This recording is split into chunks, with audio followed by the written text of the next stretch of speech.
pleasant good evening to all. Let's start today's webinar with a silent prayer. Thank you. Today's webinar is the sixth in this series organized by St. Joseph's College of Pharmacy. Our previous webinars had eminent speakers from around the world to enlighten PharmD students and graduates on the various opportunities awaiting them. Today's webinar focuses on training PharmD students in developing skills necessary to ensure patient safety during their clerkship and training. The workshop will be helpful to PharmD students during their clerkship and training. The workshop will be conducted in 2 days, and the first workshop conducted virtually by St. Joseph's College of Pharmacy.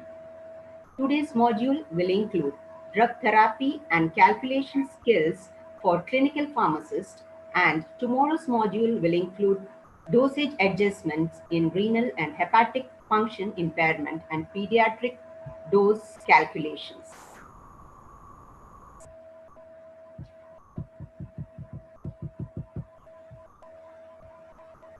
We are honored to have with us today our eminent speaker for the day. It's our privilege to have the support of our management, our director, Dr. Sister Betty Carla, who supports us in all our endeavors. May I request you, sister, for a few words. Today's speaker, Dr.Manjula Devi, our principal, Dr. Sister Teslin, faculty members, and friends. Today we have our webinar series 6, that is a workshop on patient care skills for clinical pharmacists. The role of clinical pharmacists in patient care is a significant in this present scenario. Experts in the field can play a prominent role in the healthcare team. Dr. Manjula Devi will enlighten us through her vast experience. Hearty welcome to you, dear madam, to our St. Joseph's platform. Thank you, ma'am. Thank you very much. I take this opportunity to express my appreciation to Dr. St. Joseph for taking the initiative to arrange these webinars. Also to Dr. Bobby Jones, Dr. Jenny Samuel, Naveen Panikar, and other our faculty members.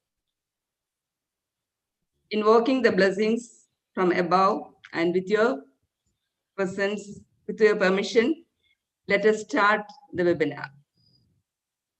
Have a pleasant and fruitful time. Thank you. Thank you, ma'am. Thank you.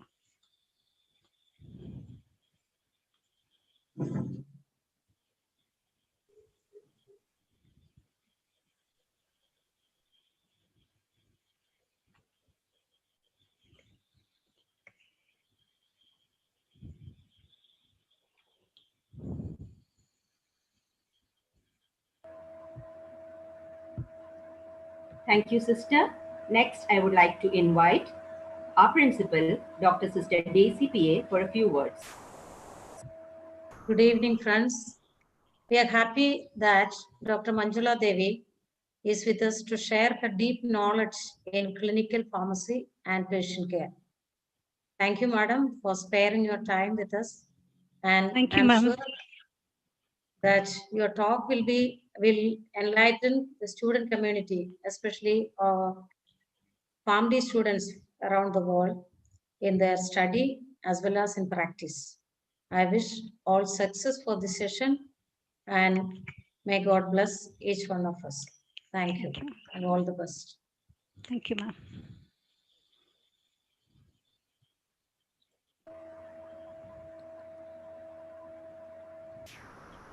Thank you, sister. We are grateful to Dr. St. Joseph, HOD, Department of Pharmacy Practice, for his initiative and the efforts and encouragement provided by all my dear colleagues in organizing this webinar series. We are honored to have with us today Dr. Manjula Devi AS. She is currently working as Associate Professor in the Department of Pharmacy Practice, College of Pharmacy, Sri Ramakrishna Institute of Paramedical Sciences, Coimbatore. She has completed B.Pharm, M.Pharm and PhD from College of Pharmacy, Sri Ramakrishna Institute of Paramedical Sciences, affiliated to the Tamil Nadu Dr. MGR Medical University. She is the first rank holder of both B.Pharm and M.Pharm and is the recipient of the Eleppa Rangamala Gold Medal Award for Academic Excellence. She is also the recipient of the Tamil Nadu Pharmaceutical Sciences Welfare Trust Scholarship Award for guided projects in M.Pharm and PharmD consecutively for 7 years. She has 24 years of experience in teaching and guided over 75 projects for M.Pharm and PharmD students. She has been actively engaged in the medication error monitoring of Sri Ramakrishna Hospital. She has various research publications to her credit and has presented more than 50 papers and delivered lectures during various conferences. With these few words, I would like to invite you, ma'am, for the session. Participants, please note you are requested to mute your microphones during the session, and please feel free to unmute your microphones during the interactive session with our eminent speaker. Thank you all. May I invite you, ma'am, to take over the session. Thank you, ma'am. Thank you, Jenny, ma'am, for your nice introduction and kind words about me. So, good evening, most respected Director of St. Joseph's College of Pharmacy, Dr. Sister Betty Karla, ma'am, Principal, Dr. Sister Daisy, ma'am, Head of the Department of Pharmacy Practice, Dr. C.B. Joseph, dear faculty members, and my dearmost students. I welcome all of you to this workshop. I would like to share my slide and then proceed. I hope it is visible, ma'am. Is my slide visible? Yes, ma'am. Yes, ma'am. Yes, ma'am, it is visible. Yeah. So the topic of workshop is on patient care skills for clinical pharmacists, a closer look. So in this workshop, we are going to have it in 2 days. On first day, we will look into IV drug therapy and calculation skills for clinical pharmacists. And second day, we will look into dosage adjustments in renal function impairment, hepatic function impairment, and pediatric drug dose calculations. During the session, I have a request to all student participants. Whenever required, you are requested to unmute your audio. You have 4 modes of interaction. Either you can unmute your video and audio, or your audio can be unmuted, or otherwise you can give your reply in the chat box. If you are comfortable with that, you can give whenever there is an interaction. Answers can be posted in the chat box also. Okay. We have to see what is the importance of this workshop. Already we are in, our movement to hospital is restricted due to the COVID pandemic. So, but this time period should be taken as a best time for skill development. We have to improve our knowledge and skill. Just one case is sufficient for us, with which we can learn a lot. We can add more skills to our already existing skills. So that is the reason. And throughout the workshop, I have only one message. Even though we are going to conduct this workshop for 2 days, to my dear students, I have only one message to all of you. If you want to attain a higher level practice, or if you want to demonstrate a high level practice, or if you want to be an acceptable or accepted healthcare member, if you want to enter into the healthcare team, or if you want your recommendations to be accepted or valued by another healthcare member, then there is only one secret. The top secret is getting skills in in monitoring IV drug therapy. Actually, there are various parameters. We have to see it through this workshop. What are the various monitoring parameters for IV drug therapy. Why we are focusing on IV drug therapy? Sir, before initiating, do we have the chat box initiated? Is it enabled so that they can add their comments and? Yes, ma'am, it is enabled.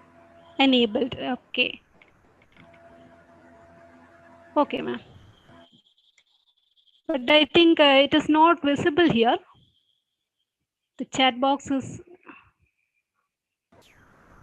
Yes, ma'am, it's on the panel at the bottom. At the bottom end of the.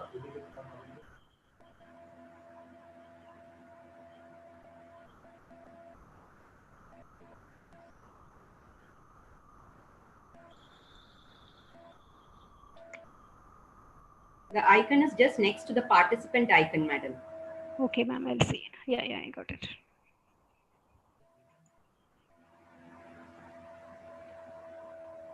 Ma'am, we'll be monitoring it continuously. Okay. In addition, yeah. Okay.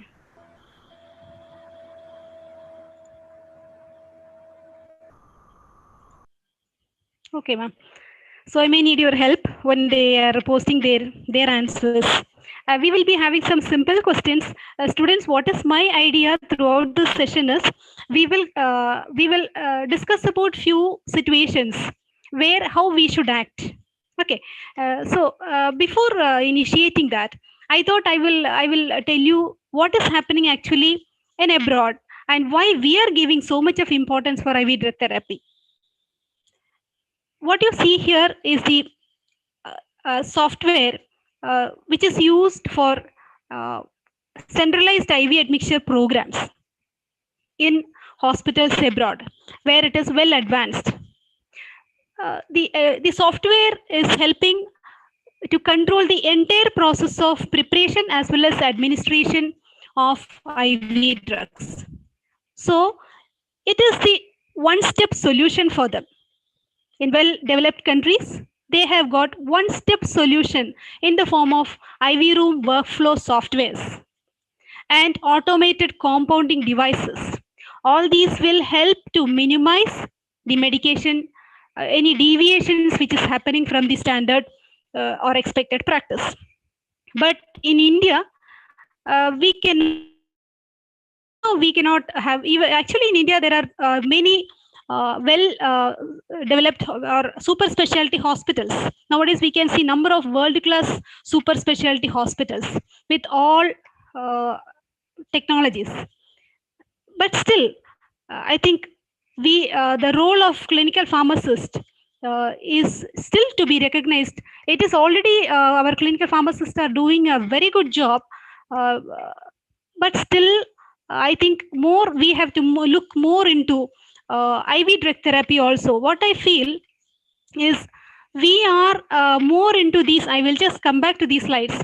We are presently looking more into the activities like drug counseling, disease counseling. I hope you agree with me. Drug interaction monitoring, drug information, medication chart review, medication history interview, cost minimization, ADR management, dosage adjustment, drug food interaction monitoring, drug utilization review, interventions, and so on. So we are doing a very good job. But still, where is the gap? What else we need to address? Actually, even though we are looking into these items, we are not moving more towards the end process of patient care. When the hospital, when the patient is in the hospital, when the patient is receiving number of injectable medications, we don't we are not trying to give our service. Actually, all IV medications require attention from a pharmacist, because there are many pharmaceutical aspects of injectable medications which require attention from pharmacists. But what we are trying to do in most of the cases, maybe we are monitoring the patient, we are monitoring the prescription. Again, we are back to the patient prescription by skipping the IV part or injectable medication part. But in abroad, I'll just go back to the slide. Yeah, here the software itself can do routing, preparing, tracking, reporting, inspecting. That means whenever there is an order for a prescription, injectable, the software itself will direct or route the preparation or the prescription to that particular workstation where it is prepared in large quantity. It is to the centralized IV preparation room. Routing is done by the software. Then what it is doing, it is displaying the instructions, detailed instructions for preparing the IV solution is displayed on the device, computer. Then it is tracking in the form of measuring the weight or specific gravity of the preparation, or by barcode system. Until it is administered to the patient, it is being tracked, and it is allowing high resolution zoom in type image capture by a pharmacist. So pharmacist is the controlling person there. Good pharmacy control is there. That is the word I want to tell you. Good pharmacy control is there in all developed countries. We are also having it, but still we have to, or where is the gap that we have to identify and work on it. Okay, so it is tracking by capturing the image. During the preparation, the image is captured. It can be zoomed in a computer, and any defect, even individualized or personalized labeling is there. So everything can be preparation as well as labeling as administration. Everything is monitored by the pharmacist sitting in a remote computer in anywhere, in any part of the hospital's computer network. The pharmacist who's monitoring this need not enter into the centralized IV room. He can be anywhere and he can monitor. So entire pharmacy is under his control. That means there is a good pharmacy control. Whereas here the system has to come, but in near future, because we know the condition of Indian hospitals, where it is not that, maybe another few more years we need to come to that stage. A pharmacist controlling the entire pharmacy operations or drug preparation, administration, everything. So that will come sure, but it needs, according to me, it will take another few more years. Here you see, maybe you will also come to this position one day, for which you have to prepare now itself. Here, what advantage we have now in India is the number of NABH approved hospitals are increasing day by day. Like before 2 years, when I checked NABH website, there were 500 plus NABH approved hospitals. But now, as on July 2020, there were 708 NABH approved hospitals. So in these hospitals, it is mandatory to utilize clinical pharmacist services for what? For optimizing patient care. Drug therapy has to be optimized by these clinical pharmacists. So even whenever you are applying for a job also, you can think about giving your application to these hospitals, and the number of hospitals keep on increasing, and in every hospital more number of clinical pharmacists are appointed. And apart from NABH approved hospitals, India is having currently 34 JCI accredited hospitals. JCI means it is the gold standard for among all accreditation process for any healthcare facilities. It is a gold standard accreditation program. So we have got around 34 JCI accredited hospital also. This information I am seeing from the net and telling you. So the demand for clinical pharmacists is increasing day by day. And we are already doing a good job of all these clinical pharmacy services. There is no doubt.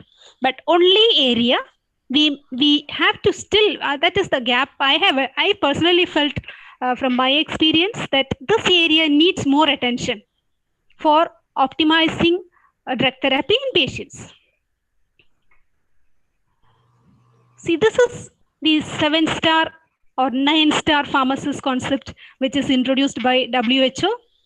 We have different roles as per this.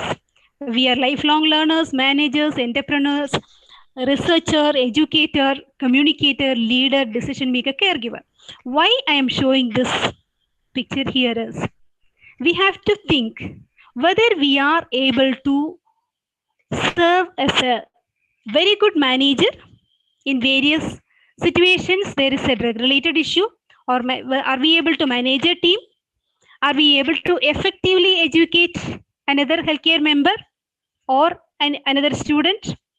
Or are we able to communicate very effectively so that the information what we want to communicate is reaching the right person in the right way? Are we able to take the right decision? Are we able to be a good leader? All these questions, even though these roles are assigned for us, is there any place where we have to improve?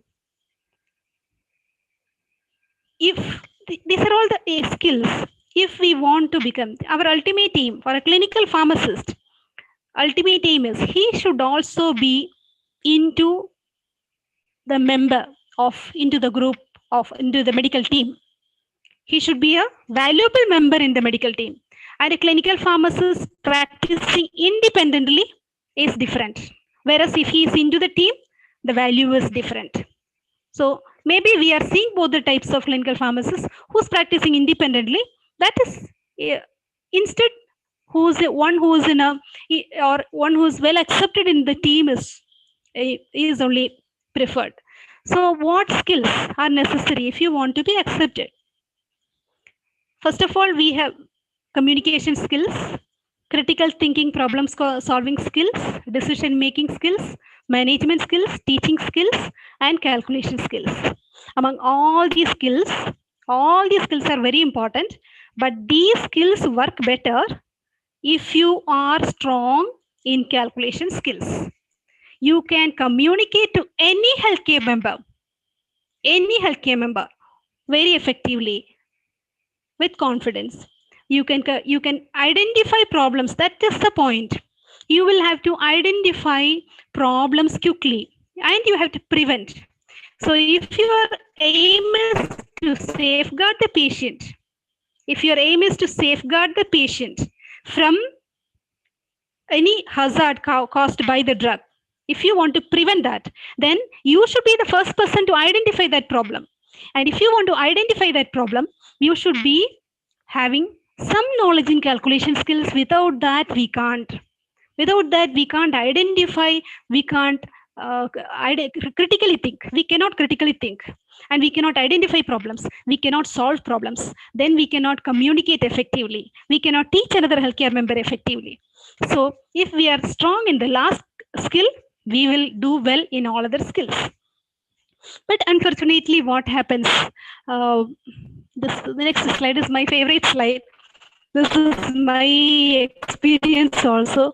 Whenever we try to teach calculations, this is what happens. But I am not blaming.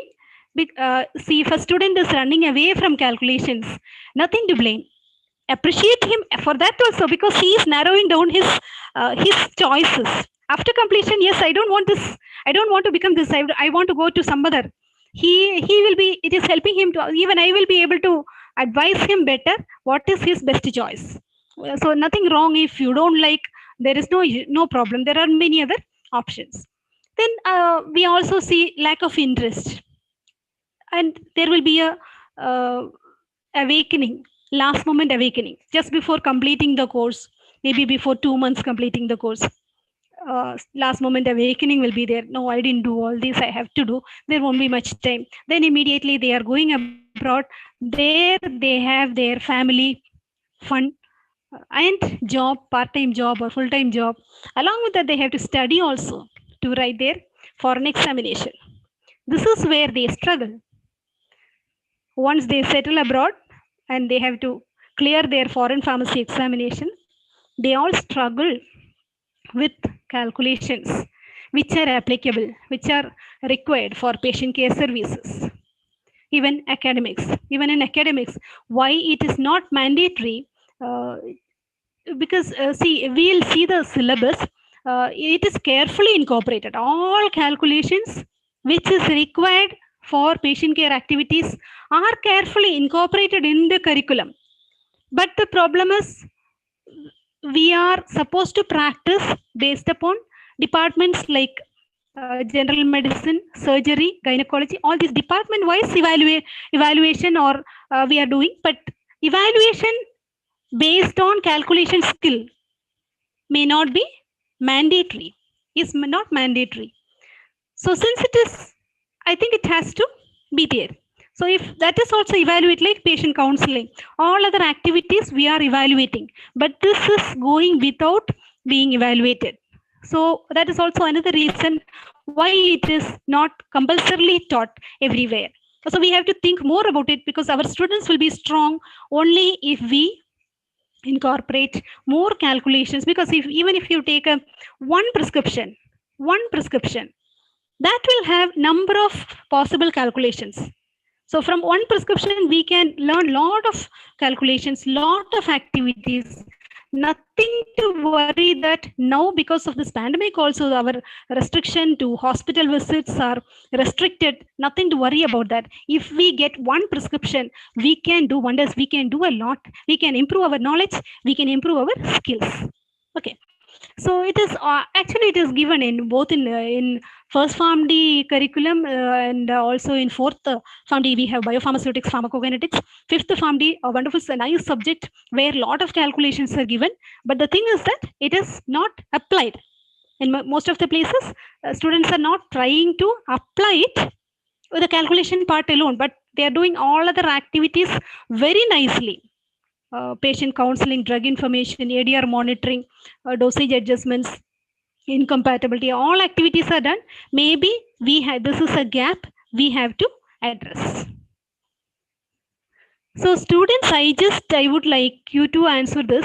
What you see here, what you see in this, because unless otherwise I discuss with you, you are the actually throughout the workshop, students are the valuable members for the learning activity. So it will be nice if you tell me. Definitely you know the answer. I am not going to ask anything which you will find difficulty in answering. Even if it goes wrong, no issues. I just want you to come forward. If you can either unmute and give your answer. What you see here, what is this? Any one of you can unmute and answer, or just type in the chat box.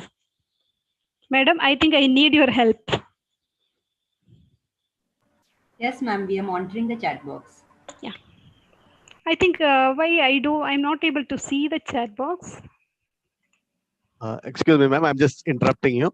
Yes, For the audience, sir. For the audience, see, this is a workshop. Unlike the other webinars, this is a workshop, and the success and the use of it will depend on your interaction with the speaker.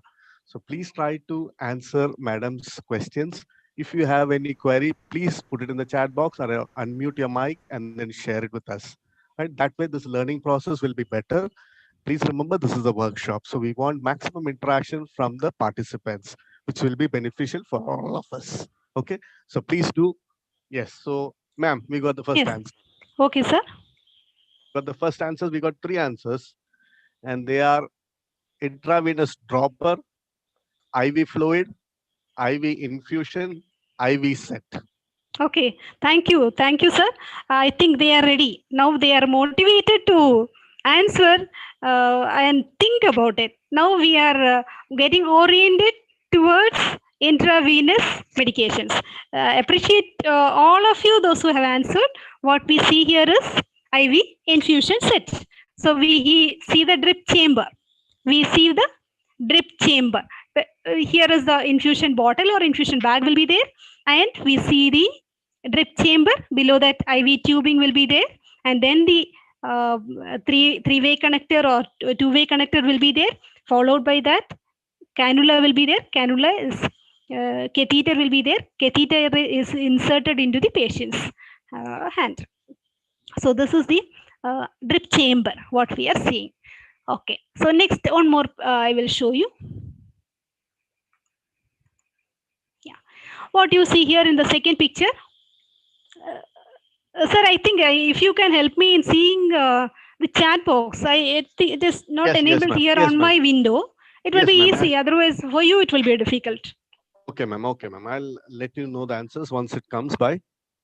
Sir, where is the chat box? Actually, I can't get on my window. Madam, if you see on the bottom, the bottom. Yeah, Can you see the? ma'am, I think it's because you're sharing the screen. That is why it's not visible. So Okay. okay, so I won't be able to find. So it is. It will be good if they can unmute and answer also. Fine, ma'am. I'll ask them to do that. Participants, you can even unmute and You can be answer. free because 2 days we have to interact. What you And see here, Ma'am, there, if you go to the screen on the right side, you Yeah. can see exit full screen. So in the view option, you can see exit full screen. Then you can see on the right side that there's a chat box down. If you can try that, or we'll help you, no issue. I just told you. okay, no, I couldn't find that. Okay, ma'am. So now we will ask them what they. No problem. We all will travel in the same track. We will interact. ma'am, So even if I'm not, yes, I've sir. got two answers, ma'am. Okay, sir. Okay. Reconstitution of the medication with suitable diluent, Hmm. IV bag, infusion bag. Okay, good, sir. Good. I appreciate you, students. Again, it is infusion bag. What you're seeing is infusion bag, and here one more you see. We call it as piggy bag because it is a secondary infusion. Okay, so multiple infusion. Here only one infusion, whereas here multiple, more than one infusion with the piggy bag. And here third, what you see is the bolus. Bolus. It is administered using a syringe. And next, what you see here, have you ever seen this? What is this?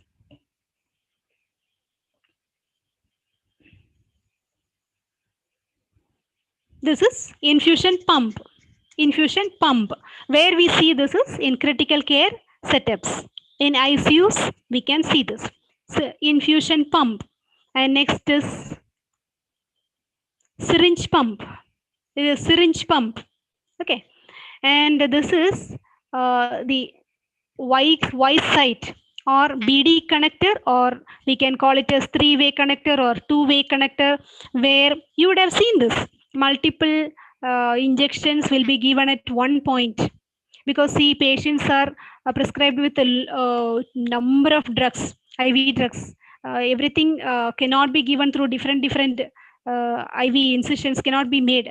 So many drugs are given in one place at the Y site. So we call it as BD connector or 3-way connector or 2-way connector, where we mix more than one injectables. So these are the techniques of administration of injectables. So either infusion or bolus. Infusion itself, multiple infusions, or it will be a single infusion. Or in the critical care units, you are giving it as using infusion pump. So what you set here, this one we call it as gravity set, which we see normally, and this is the infusion infusion pump. So here we set the drop. Here in the gravity set, it is set by the nursing staff. We don't have to touch this. It is not our duty. We are not supposed to. Okay, we have to only monitor various pharmaceutical properties of medications. So here in the gravity set, we adjust the drops. The drops are adjusted, whereas in the infusion pump rate. So be familiar with these two terms. Which are the two terms? Students, which are the two terms?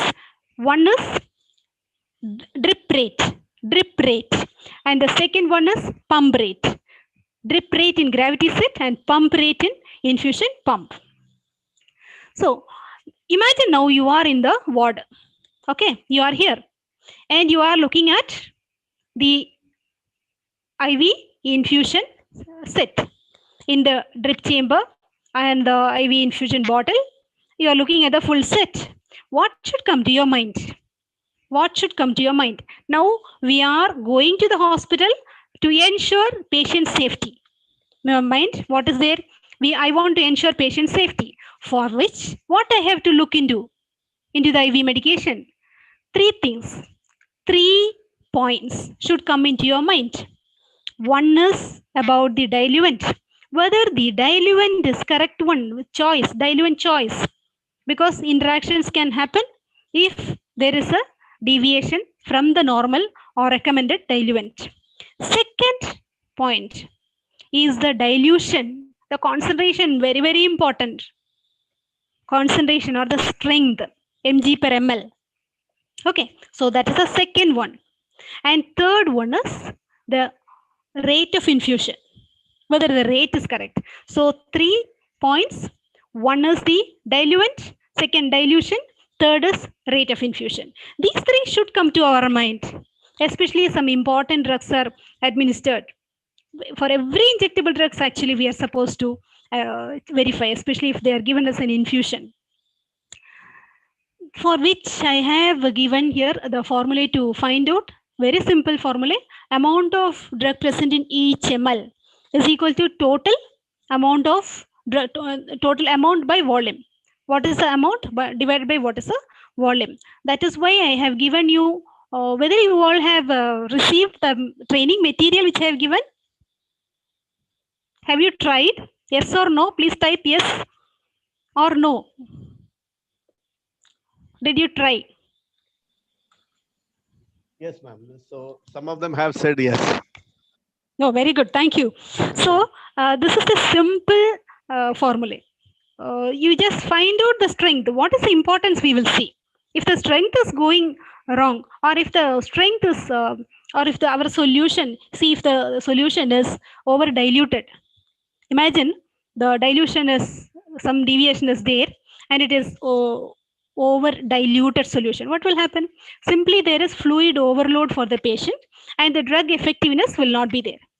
At the same time, if you see a super concentrated solution, it is not diluted properly. The patient is receiving a concentrated solution, means what will happen? That is the main reason we are seeing phlebitis at the injection site reactions. You all know about injection site reactions, phlebitis, thrombophlebitis, or irritation throughout the vein, swelling throughout the vein, and pain. All these are caused by the concentration, deviation in the concentration. So dilution is very important. That is a pharmaceutical property, strength, which we are responsible to ensure. That is why I have given a problem about amiodarone. I hope you would have tried. I will just ask you, you just type the answer, what you got. This was a question in the training material. Prescribed dose of amiodarone is 900 mg, and it was dissolved, or it was diluted in 500 ml. So 900 mg diluted in 500 ml. So what is the strength, or what is the concentration of the final infusion solution? Why we are bothered about the concentration of final infusion solution? Because it can cause it can cause site reactions. We want to give a safer therapy, comfortable therapy to the patient. Suppose here the patient is, see, this is amiodarone, 450 mg in 9 ml. This is the available strength. Okay, available strength is 450 mg in 9 ml. Doctor has prescribed 900 mg, 900 mg for the patient. And when we go to the ward, we are seeing my patient is receiving amiodarone. It is, the prescription says it is 900 mg, and it is dissolved in 500 ml. Total volume is 500 ml. So, according to the recommendation, amiodarone concentration should not be greater than 2 mg per ml if it is given through peripheral line for a long time. Through the peripheral line, if it is given for a longer time, more than 1 hour, the concentration per ml should not be greater than 2 mg per ml. How will I find out? Simple. Now you got the formula to find out. Just divide the dose by volume, total volume. You will get the strength. So what is the answer here? What is the answer here? Madam, 1.8 is the answer that they have said. Very good, sir. Very good. Very good. So they all are very much motivated, and they are interested. There is a good clinical pharmacist in you. You will be able to do safe drug therapy. Your role will be important in future. Okay. So thank you for giving the correct answer. Thank you for working on the problem given to you. So 1.8 mg per ml, correct concentration, it has not exceeded 2 mg per ml. My patient is receiving the correct concentration or correct dilution of amiodarone infusion. Fine. But is it only with amiodarone? No, there are many more. I have given you one more problem on clindamycin that you can try it in the same way. So there are many more drugs for which the concentration of infusion is very important. Azithromycin. Take azithromycin infusion. The concentration should not go greater than 2 mg per ml again. It should be between 1 to 2 mg per ml. Ciprofloxacin, not more than 2 mg per ml. Levofloxacin, not more than 5 mg per ml. Phenytoin and vancomycin, not more than 5 mg per ml. Acyclovir, not more than 7 mg per ml. Levetiracetam, not more than 15 mg per ml. Meropenem, 1 to 2 to 20 mg per ml. That should be the range. Ceftriaxone, it should be between 10 to 40 mg per ml, not more than that. It should not be a concentrated solution. So, and for ranitidine, the last 3 drugs, ranitidine, then midazolam, doxycycline. These 3, you just listen to the concentration. Ranitidine can be given actually as an infusion and bolus. If it is given as an infusion, concentration should not be greater than 0.5 mg per ml. Very small, 0.5 mg per ml. If it is midazolam, again not more than 0.5 mg per ml, the dilution. If it is doxycycline, 0.1 to 1 mg per ml. Very narrow, 0.1 to 1 mg per ml. Why? What is the reason? Doxycycline is highly acidic in nature. If it is not diluted properly, patient will get severe irritation, inflammation, and pain, thrombophlebitis, all those injection site reactions will come. So, hope you got the concept. We have to know the concentration of drug which is given to your patient if it is administered as an infusion. You got the formula to calculate hereafter. So, it is up to you now. You have to make a longer list. I have given you a few drugs here. You have to make a bigger list showing the mg per ml dilution recommendation. It should not be greater than. It should not be greater for this particular drug. The final concentration in the infusion should not be greater than this many mg per ml. Like that, you make a list and keep it safely with you. It will be very useful. Why? Because whenever you go for you finish your course here and you go for your foreign pharmacy examinations, you will receive lot of questions based upon these types of problems. Whatever we are going to see today is of that type. It will be useful even if you are going to work as a clinical pharmacist in the hospital. You want to become a valuable member? Yes, you need. You want to write your foreign pharmacy examination? Yes, you need. You want your good academician? You need. Everywhere you require this. So please have a list of drugs for which dilution is very important. Okay, so now we will come to the next item. Dilution is over. Okay, second item is rate of administration. There are number of hazards to patients due to rapid. Every injectable drug will have a specific rate of administration. For example, here what you see in the slide is phenytoin. Phenytoin, if it is infused, it should not per minute. The patient should not receive more than 50 mg. Maximum up to 40 is ideal. Up to 50 mg per minute is ideal. So the rate of phenytoin is like that. Then what next is furosemide. Furosemide can be administered both as an infusion and bolus. If it is given as a large dose infusion, then per minute our patient should not receive more than 4 mg per minute. 4 mg. Okay, what will happen if phenytoin rate is increasing? Cardiac toxicity. There are a lot of reports of phenytoin rate related cardiac toxicity.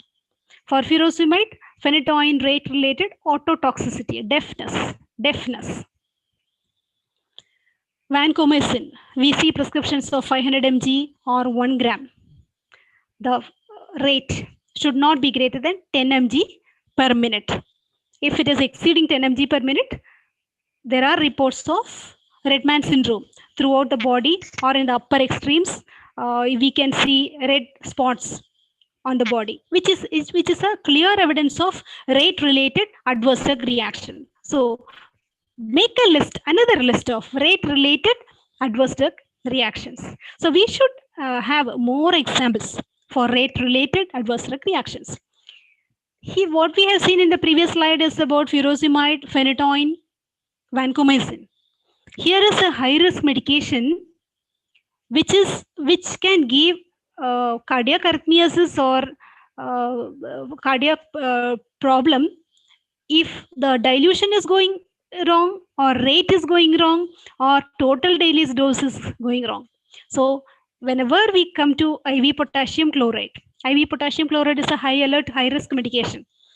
High risk medications are nothing but even a small deviation in its use can cause significant or greater patient harm. Even a small deviation in its use can cause very dangerous patient harm. There is a list of drugs like that. We should be monitoring all those drugs. So in case of IV potassium chloride, it can cause, if it is used inappropriately, it can cause a cardiac problem. But the reason can be many. The reason can be either one of these problem or more than one of these problem. So it is your skill.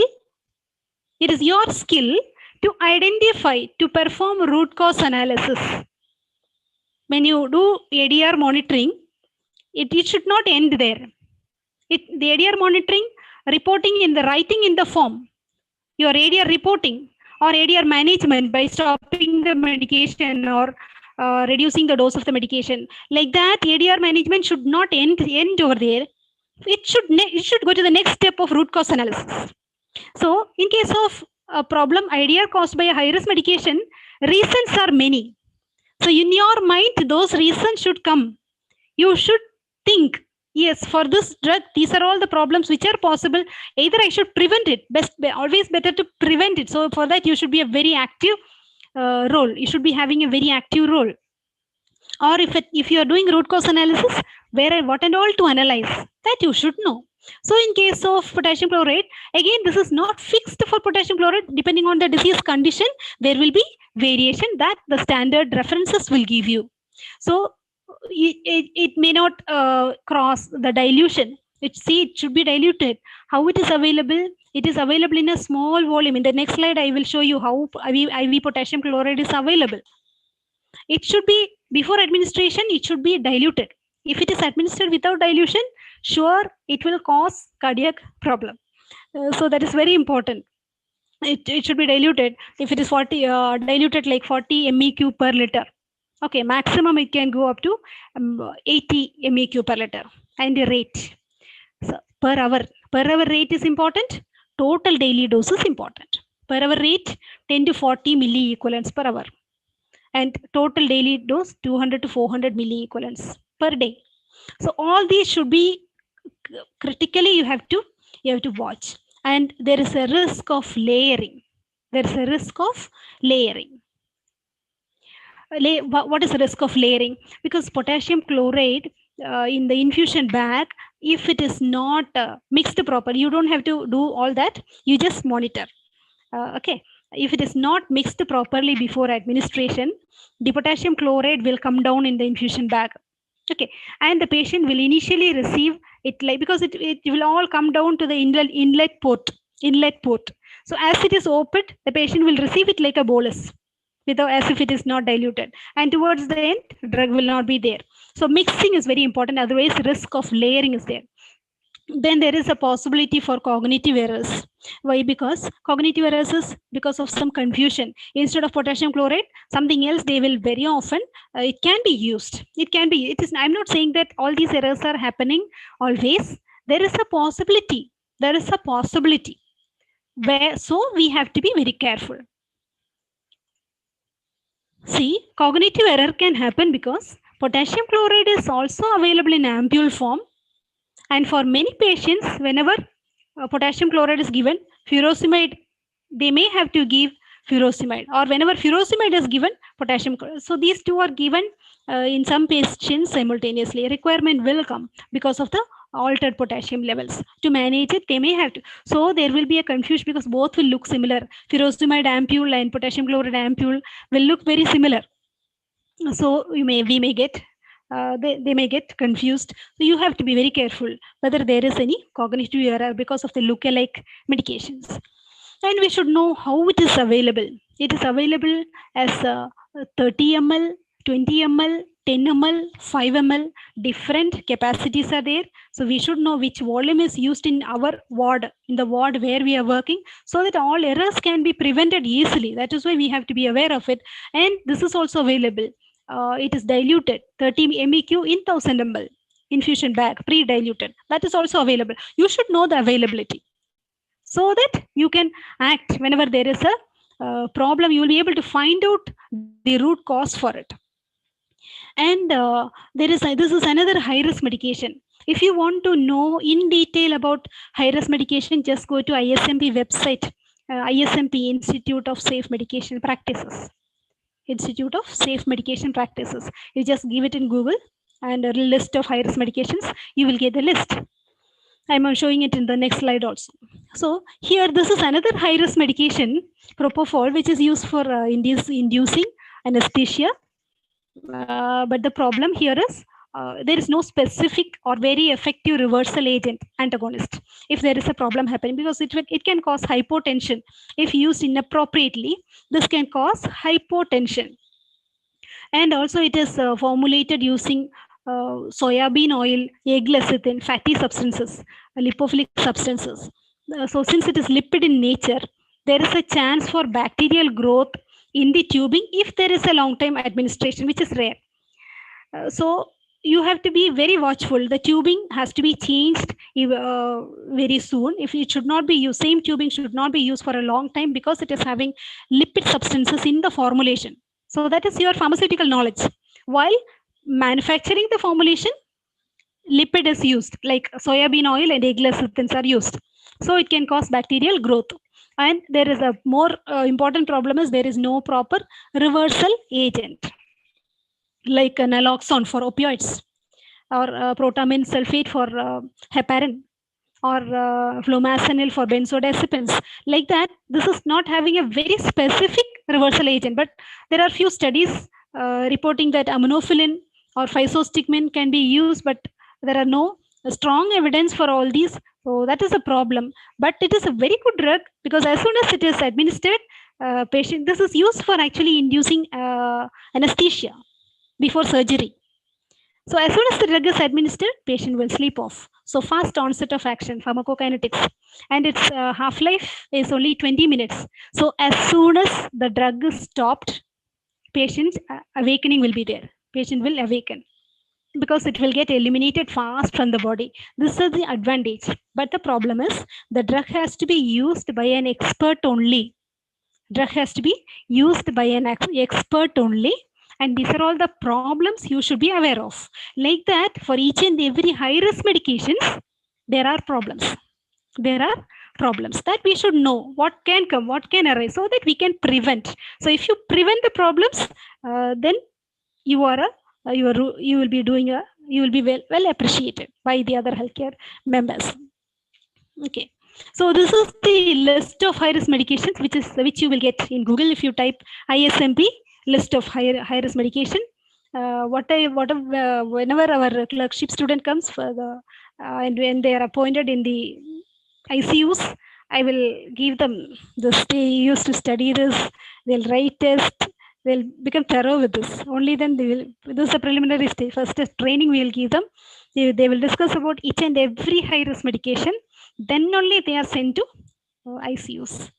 So this is from my experience what critical care drugs I have seen: noradrenaline, adrenaline, dopamine, dobutamine, digoxin, propofol, amiodarone, warfarin, heparin, enoxaparin, atropine, amphotericin B, midazolam, lorazepam, morphine, pethidine, fentanyl, propofol. All these are very, very, very important drugs, and you are having an important role, because for every drug you are going to study what problem can arise.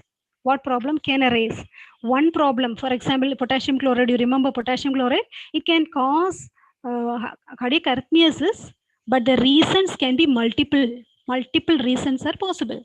Maybe the dilution can go wrong, or the rate of administration is not maybe inappropriate, or the total daily dose would have gone slightly higher, or there is layering due to improper mixing of the infusion bag, or due to a cognitive error.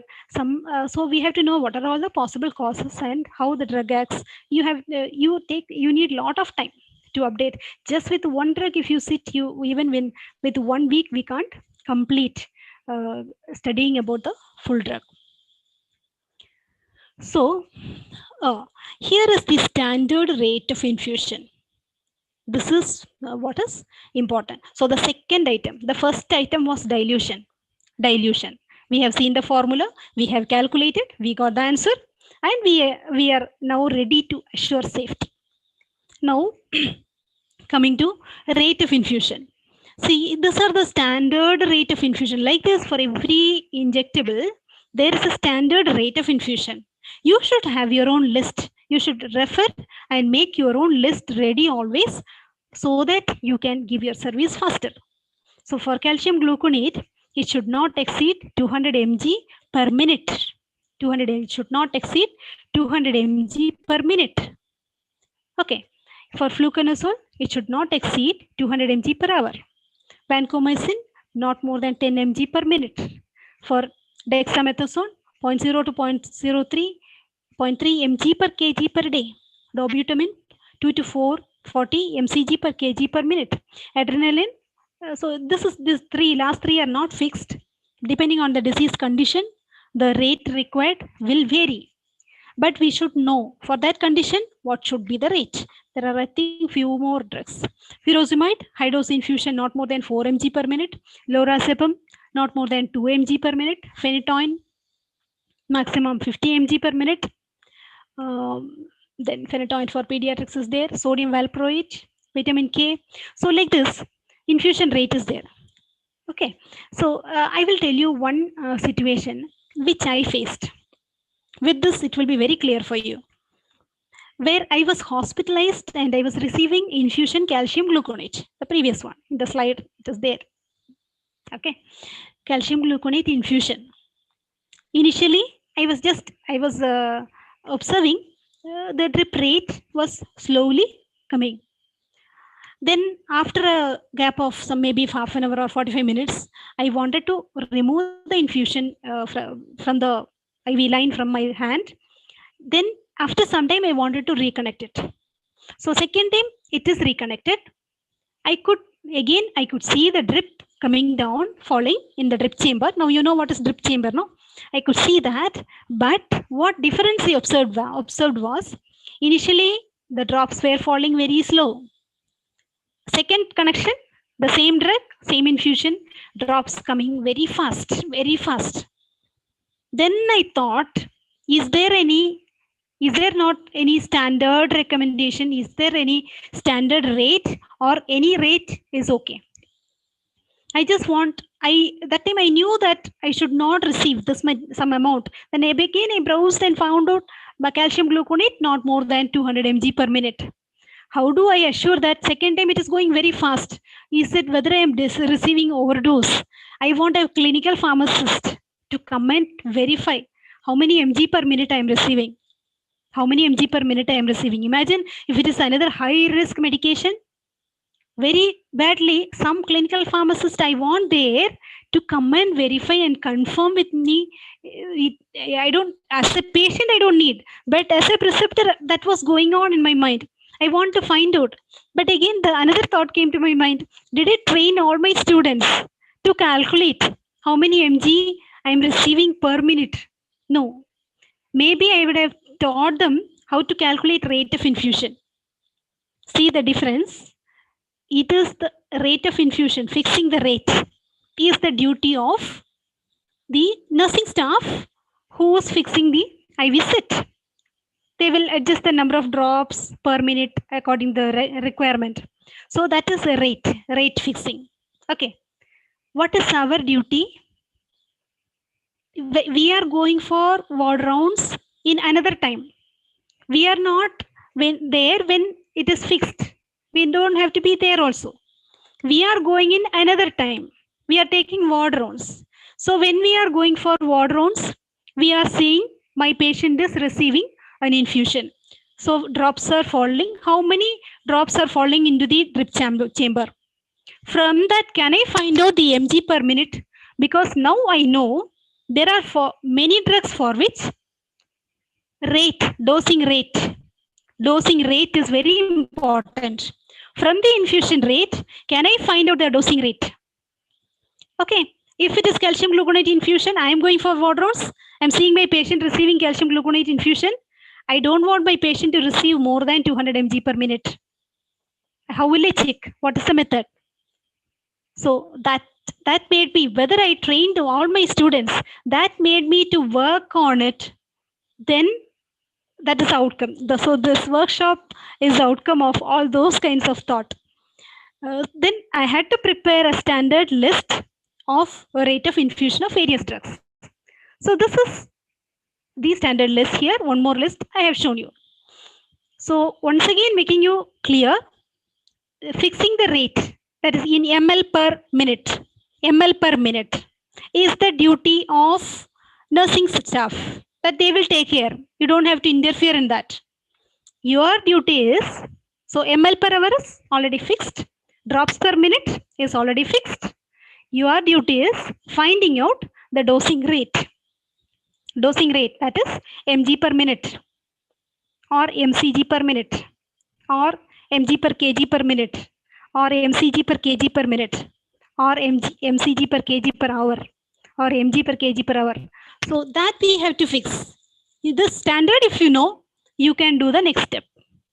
Hope you got it clear. Okay, so you have this important role when you're going for ward rounds.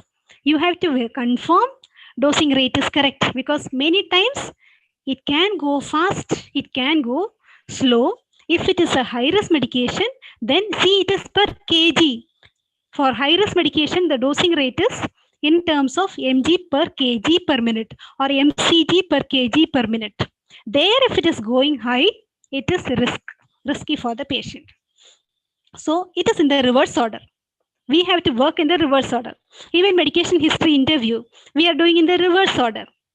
Okay, we are the hospital is admitting the patient, then the doctor and nurse is conducting patient medical medication history interview. They are creating the file. Patient is in the hospital, treatment is initiated. Then we are going there doing a reverse order work. We are verifying their file first. We are studying their file first, understanding about them, then conducting the medication history interview to find out anything is left out related to the drug. That will help you to identify to which direction you should go to further activities. Okay, that is another area. We will come back to it some other platform. So in the same way, here also you are doing a reverse order work. Nurses administering the medication, they are setting it everything ready. That means ml per minute and drops per minute is set by the nurse. That is a rate of infusion. You have to check the dosing rate, whether my patient is receiving the right dose per minute. Okay, so hope you got it. Either per minute, mg per minute or mcg per minute or mg per kg per minute or mcg per kg per minute or mg per kg per hour or mcg per kg per hour. That depends upon the unit, depends upon the drug. So you should prepare the standard list, then go to the ward. So these are all some infusion rate related adverse reactions. Furosemide, if the rate is exceeding, for these types of drugs, when the rate is exceeding, there is an infusion rate related adverse reaction. So furosemide can cause ototoxicity, phenobarbital can cause respiratory depression, promethazine cause soft tissue injury, azithromycin, if it is exceeding 1 mg per minute, it can cause arrhythmias. Then vancomycin 10 mg per minute, if it is exceeding 10 mg per minute, Redman syndrome. Phenytoin, if it is exceeding 50 mg per minute, severe cardiac arrhythmias and hypotension can occur. Tranexamic acid, 1 mg per minute is the limit. More than that means there is a possibility of hypotension. So all these you should correlate whenever the rate is exceeding. That is the importance of root cause analysis. Whenever you do ADR, find out the root cause analysis, perform root cause analysis and find out the exact cause. So the purpose of this workshop is mainly to train you how to calculate rate, means infusion rate, but which is not your duty. How to calculate drip rate, but which is not your duty. Mainly, how to calculate how many mg per minute my patient is receiving. So that is very important for us. So this is the heart of my presentation. I want all of you to learn the method, the technique of calculation of rate of infusion by gravity set, calculation of drip rate from the gravity set, calculation of dose rate from the observed drip rate. So this is the, see, only two items I have shown in blue color. This blue color is very important for us. Calculation of the dose rate from the observed drip rate. You are going for ward rounds, seeing the drip chamber, finding out how many drops for 1 minute. Maybe you can count for 15 seconds, multiply by 4, you will get for 1 minute. Best is to count for 1 minute. So get the number of drops, convert the drops into ml, ml into mg. So that is a technique. I will come back to it. Once again, that slide will come. Then fourth one, calculation of rate of infusion from the infusion pump. That is a pump rate. And fifth one, calculation of dose rate from the pump rate. So calculation of dose rate from the drip rate, 3 and 5. I will wait here. 1 minute I will slow down here so that all of you see the slide. These are the important calculations. Third one and fifth one is only our duty. Nobody else will check. Nobody else will check. Only our duty to ensure medication safety. Especially for high risk medication, it is very, very important. So if it is in normal setups, it is drip, gravity set. We have to do this. Calculation of dose rate from the observed drip rate.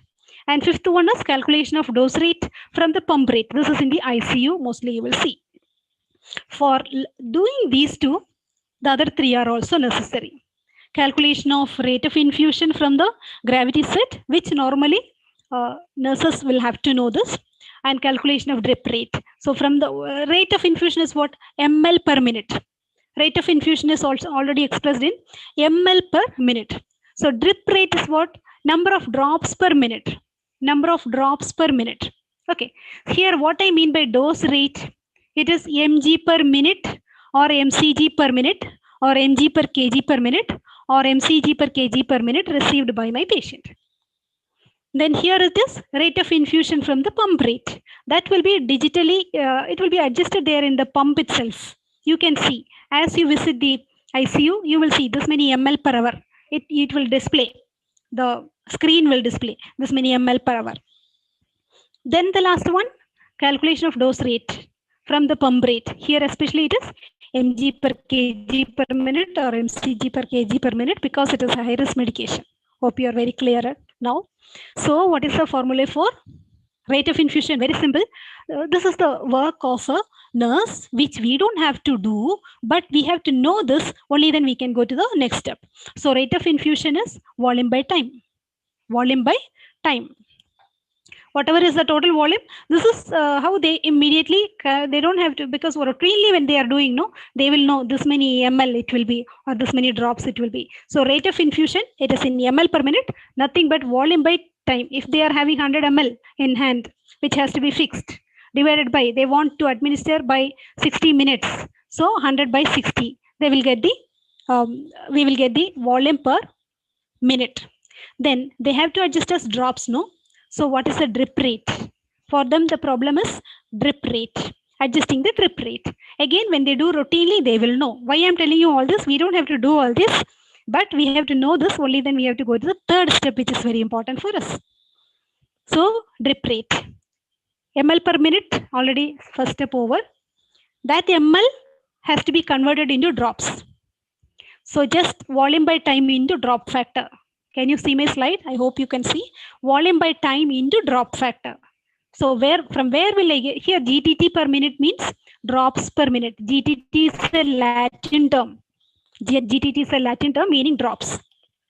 So drip rate is very important for adjusting the number of drops per minute, volume by time into drop factor. From where will they get the drop factor? It will be there on the package of the IV set. In the package of the IV set, it will be labeled. So normally it will be 10 to 20 drops per ml or 15 drops per ml. It will be written there. That value only in drop factor we have to use. Or if it is a pediatric set, micro drips, there are macro drips and micro drip. If it is micro drip, 60 drops per ml. Because see, that means what? This device is, if it is macro drip, drop factor is 10 to 20 drops per ml means the device is, for example, if it is 20 means the device is telling you, this device is telling you that I can convert each ml into 20 drops. I can convert each ml into 20 drops. Okay, that is my capacity. Micro drip is saying that I can convert 1 ml into 60 drops. More precise, 1 ml into 60 drops. So it will be written there. That value you have to put here, volume by time into drop factor. We will get the drip rate, that is a flow rate. Now the third, okay, here I have given you in the training material, I have given you some 4 practice problems. If I'll be very happy if some of you have done metronidazole, or metronidazole was done. I think I have done that. Sample calculation I have done and given you. Here metronidazole, see, this is a pediatric patient's prescription. 180 mg IV 3 times a day was the prescription. Okay, we will go slow. There is no hurry. Metronidazole for a pediatric patient, this was the prescription. 180 mg IV 3 times a day. Now it is available. Supply is in the form of 500 mg in 100 ml. 500 mg in 100 ml. If the prescribed dose is administered by slow IV infusion, then calculate. So these are the hidden calculations we have to learn in the prescription of IV metronidazole for the pediatric patient. 180 mg. So we want only the patient to receive 180 mg, but it is available as 500 mg. Okay. So we want to confirm whether the volume to be withdrawn, volume to be administered to the patient is how much? What is the rate of infusion? What is the drip rate? Okay. So how I have done here, volume to be administered is nothing but order by supply into volume available. Order is 180 mg, 500 is a supply, into 100 you will get 36 ml. So our patient should not receive C because it is available as 100 ml. The infusion should be stopped by 36 ml. This patient should receive only 36. It's a pediatric patient. So therefore the volume to be administered is 36 ml. Rate of infusion, very simple calculation. No, rate of infusion, hope you understood now. Volume by time is 36 by 60 is 0.6 ml per minute. So my patient should receive per minute only 0.6 ml. So that ml should be converted into drop because it is administered in the form of drops. No, it's coming out as drops only. So how many drops? 0.6 ml means how many drops? My patient should receive only 12 drops per minute. Volume by time into drop factor. Just now we have seen the formula. Is the drip rate. So 36 by 60 into 20 is equal to 12 drops per minute. So when you are going for your ward rounds, if you see a greater number, then the dosing is not correct. See, we are always studying the prescriptions and we are checking the dose, whether the dose is correct, But finally, while it is getting once again, we need to check whether the patient is receiving that dose. Not only in the prescription, not only ensuring medication safety with the prescription, we have to also ensure medication safety in the administration. If you don't check that, patient may receive a higher or lower amount of the drug. So, but whatever it is, all these three are doing. This is not our duty. This is the duty of a nurse. Okay, it has to be stopped by 36 ml. And drop number should be 12 drops per minute. All adjustments should be done by them. But you have to verify. You have to verify. How to verify? When you go, that is what I told you. You will be counting the number of drops, and you know from the drop factor of the device, you know 1 ml is equal to 20 drops. Then you are seeing, suppose if you are seeing 32 drops, 32 drops equal to how many ml? That you will be finding out. So drops to ml. Then you will also know the strength. Initially itself, first thing we have seen is the strength, mg per ml. So you got drops to ml. Each ml contains how many mg, you know. So ml to mg. We will do problem. So you will know, you will have a clarity in that. I will show it in the slide also once again. So this was that problem, metronidazole problem. Now, okay. So I had given you another problem in the same way for valparin sodium, acyclovir. What is the answer? Whether any of you tried? If you tried, you please tell me the answer for acyclovir.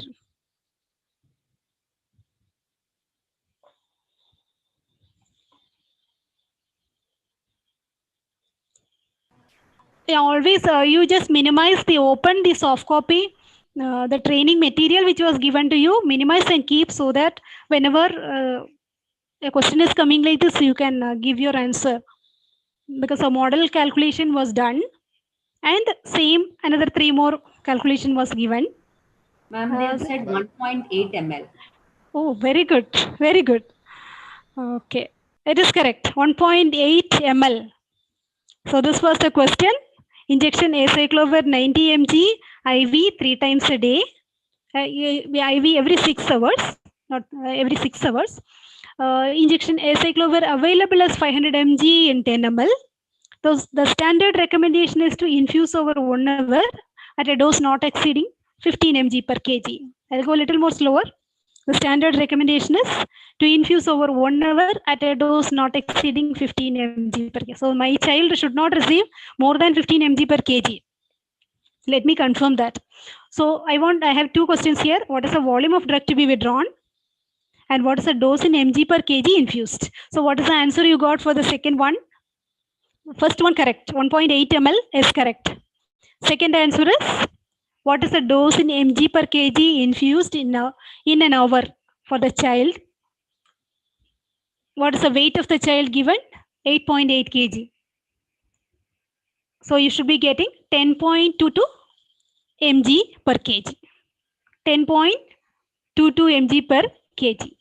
Just you are dividing the dose by weight. You will get the child is receiving per hour 10.22 mg per kg. That is the dosing rate for this patient. We'll go back. So you have valparin sodium in the same way, and levetiracetam also is given in the same way. You can try it out.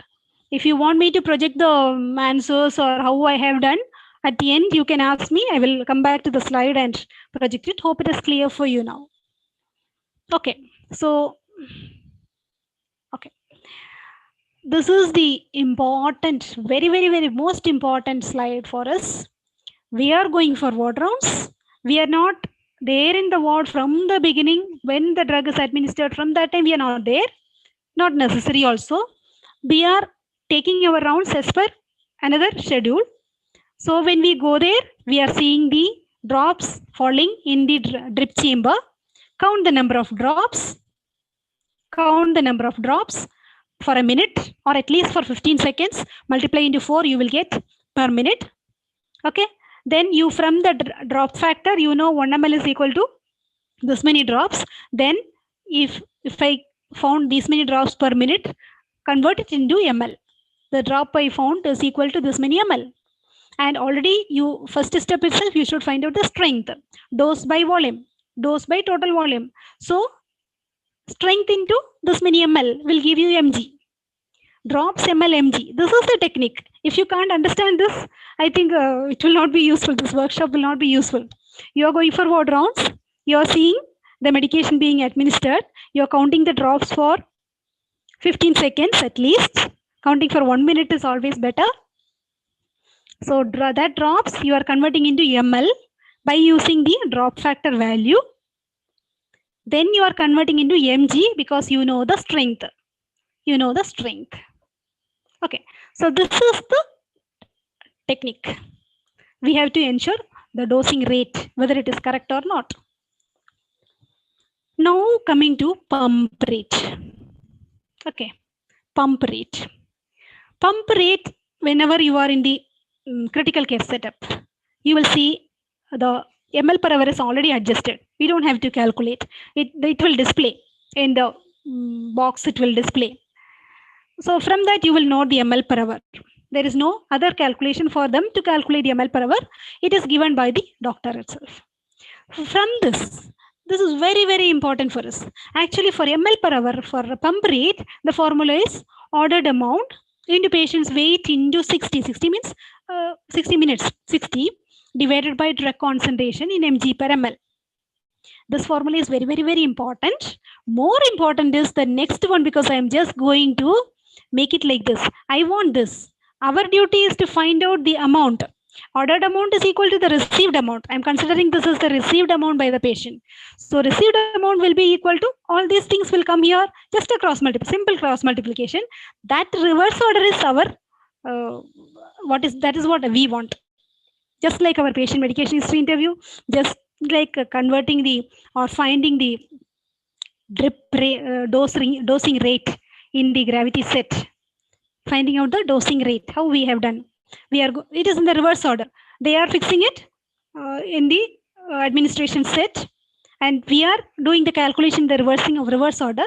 Here also we are doing in the reverse order to find out how many mg per kg per minute. Very important, no? How many mg per kg per minute of the medication my patient is receiving, or how many mcg per kg per minute my patient is receiving. Per kg it is, or mg per kg per hour, or mcg per kg per hour my patient is receiving, or mg per minute. I think we can find out from this. This is the secret. This is a mantra. The mantra for all of us. Ordered amount is equal to flow rate in ml per hour, just reverse, cross multiplied.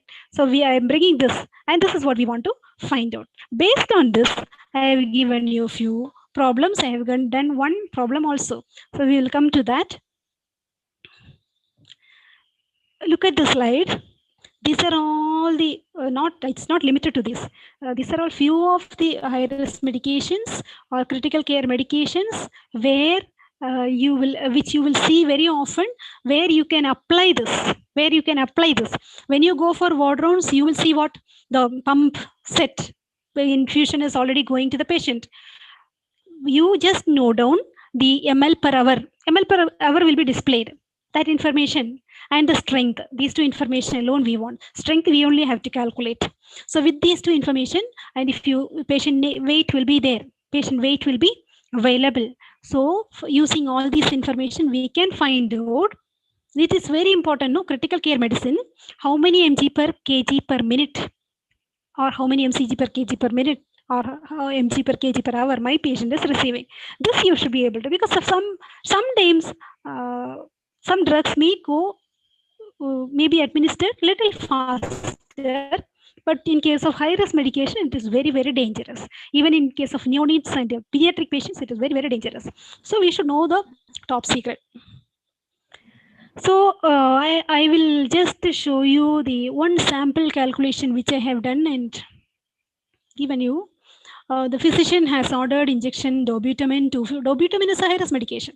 Injection dobutamine 250 mg IV dissolved in 50 ml NS at a rate of 2 ml.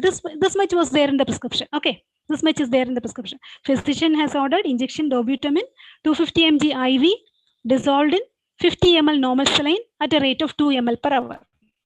So 2 ml per hour is already given. It is just set in the infusion or in the pump, infusion pump.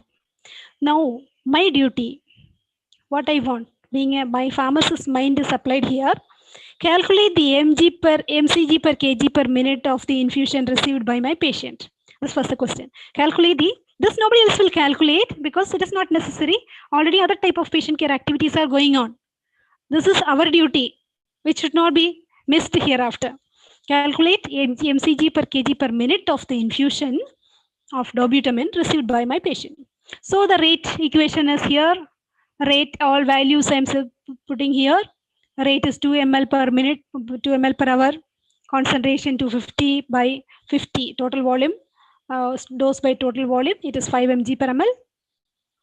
Patient's weight 70 kg, ordered amount, I just reversed, cross multiplied here. Ordered amount is equal to rate into concentration by patient's weight into 60. So I am getting the answer, my patient is receiving 0.00238 mg per kg per minute. The question is how many mcg per kg per minute. So this mg per kg per minute, I am just dividing by 1000. I will get 2.38 mcg per kg per minute. Very important. Very, very important for critical care drugs to do like this and find out whether their dosing rate is correct. Okay. The adult dosing rate will change depending upon the disease condition. For that, we have to match with the references. We have to read the reference for this disease condition. What is the dosing rate? For this disease condition, what should be the dosing rate? Then do the calculation, match, and find out whether it is correct or not. So that is about dobutamine. I have given you one amiodarone calculation also. It was done. It was already done. Here you are getting 0.51 mg per minute. So the question is how many mg per minute the patient is receiving. Okay. So in the question, there is no mg per kg per minute. There is no kg. Okay. In the second question, I will read the question. We will go again slowly. Reduce the speed. Physician has ordered injection amiodarone 900 mg IV, dissolved 900 mg, dissolved in 500 ml NS at a rate of 17 ml per hour. So this is the prescription. What I want, calculate the mcg per kg per minute received by the patient. How many mg of the drug is received by the patient per minute? So in the second part of the question, I don't want the weight. Simply I can do that also. How many mg of the drug is received by the patient per minute of the infusion. So I have put in the same method. I have followed the same method. For the first one, I got 6.8 mcg per kg per minute. For the second question, I don't need the weight. Kg is not here. How many mg of the drug is received? So I am removing patient weight from the same formula. I don't want weight here because I don't want to find out per kg. So you am getting 0.51 mg per minute. So like this we can do. In the same method, if you follow, you would have got answers for adrenaline. I have given you in the training material. Heparin, noradrenaline, some problems were given. Whether you have done, please, if you have done, please take your answer. We will check. Okay. Adrenaline. Tell me if you tried, even if it goes wrong, no problem. Hope you got the idea now. So whatever you got, you just try to match. You type your answer here. Ma'am will tell me how much you got. For adrenaline, the same type of calculation question. It was a situation-based problem. Situation-based problem. For which, what was your answer? Just type the answer and ma'am will convey to me.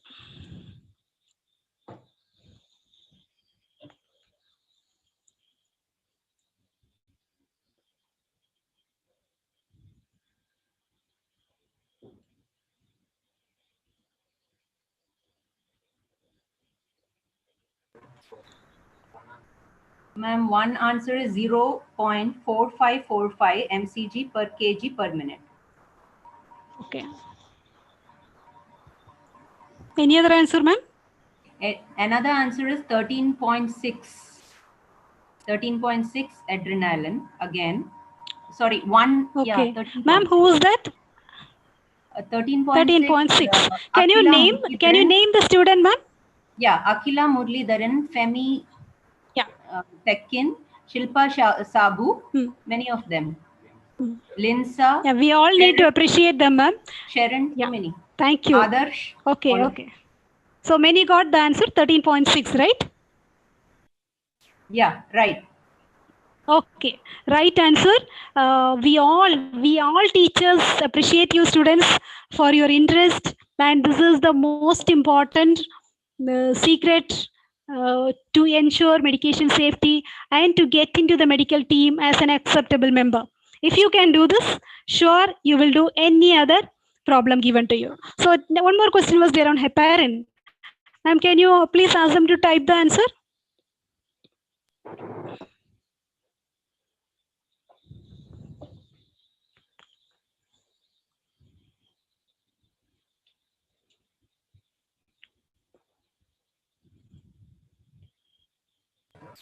Hello, students.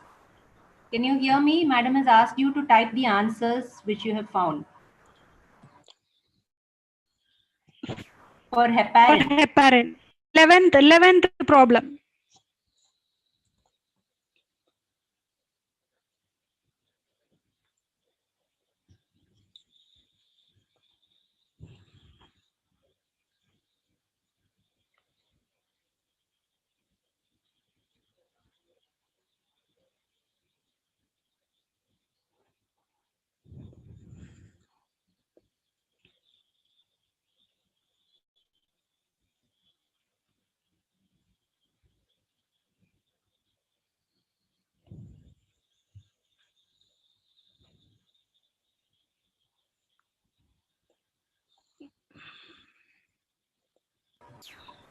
Madam, one of them have asked about the weight of the patient.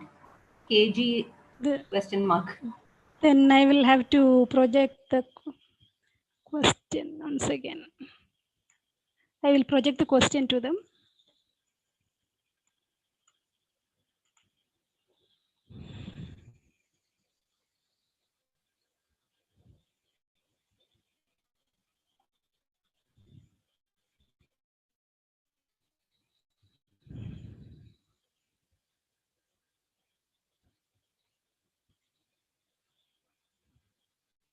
Seventy-two kg.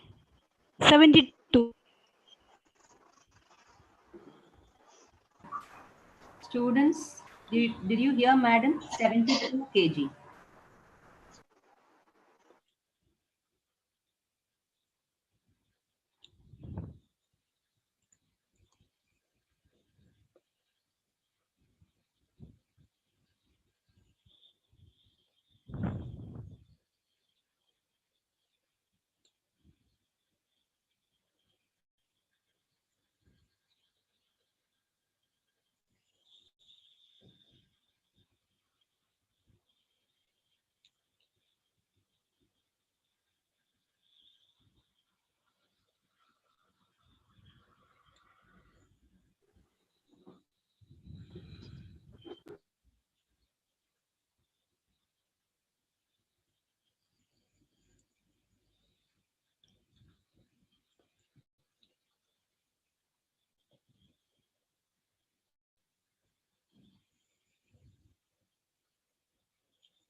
Are they still trying, ma'am?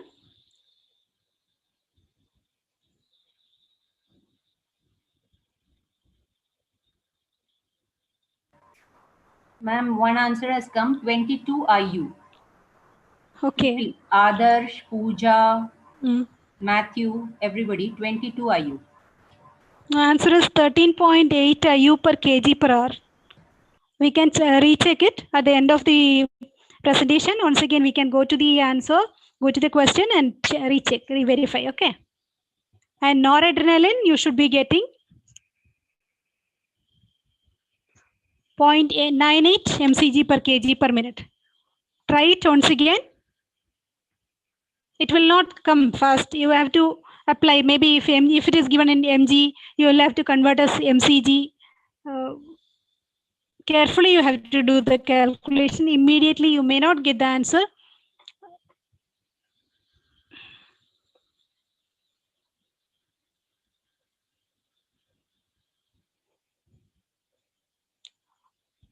Okay, ma'am. At the end of the presentation, they can try again. If they are not getting, in the meantime, they can try. If they are not getting, I will demonstrate how to do it. Is it okay, ma'am? Shall I proceed? Okay, madam. Okay. So, next, whenever we see heparin, in most of the day, we see heparin prescriptions. Whenever we see heparin prescription, what should come to our mind? there are 3 points. So regarding in IV administration, we have discussed about 3 points: dilution, diluent, rate. Here also 3 points I want you to focus: vial choice, correct vial choice, syringe capacity, and whether there is any bleeding complication. You fix your mind for all these 3 problems. Number of IV heparin related problems can be rectified. So what I mean by correct vial choice? Here I will show you in the next slide. Heparin is available in different units, like starting from 1000 unit per ml to 50,000 unit per ml is available. So we have to ensure that the correct choice, correct vial is only used, because you know heparin is administered either as subcutaneous or IV, either IV or subcutaneous. If it is subcutaneous, for accuracy, for the better precise medication administration, it is advisable to use 1 ml syringe. 1 ml syringe. I have shown here. Students, all of you, please look into this, because there is a problem coming for you. You have to solve the problem. A small question is coming. Okay. See, if heparin can be administered both as subcutaneously or intravenously. Okay. And heparin is available in different capacity, volumes, different strength, like 1000 IU, 1000 international units per ml. That's a USP unit. Heparin and penicillin, then insulin, these are all the drugs which are supplied as well as prescribed in international units, USP units. That's a specialty. Okay, so it is available in different volumes. Suppose you are seeing a prescription. The question is to you. Suppose you are seeing a prescription with subcutaneous order for giving subcutaneously for 4,000 units. Prescription is 4,000 units of heparin, and in your ward available strength is 5,000 units per ml. 5,000 units per ml. So from here, how much should have been administered to the patient? 4,000 units is the dose. Available as 5,000 units per ml. How many ml? Very simple question. Just apply your mind, relax and apply your mind. You will get the answer. How many ml should be injected by the nurse to the patient? Why this is important? Because there are number of deaths also reported. If you see the literature, you will see there are a lot of reports in the pediatric unit. Just because of a small variations, there are big harm to the patient, significant harm to the patient. So it is very important. The syringe capacity and the volume which is used for the patient, just keep it in mind, because when you do root cause analysis, this information also will be helping you. So prescription is 4,000 units. Available strength is 5,000 units per ml. How many ml my patient should have received subcutaneously?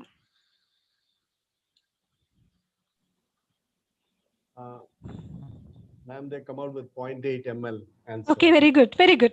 So you got the idea. Now one more question. Suppose in your ward, you don't have 5,000. The prescription is 4,000 units AC, but you don't have 5,000. You have 10,000 units per ml vial. How many ml it should be administered?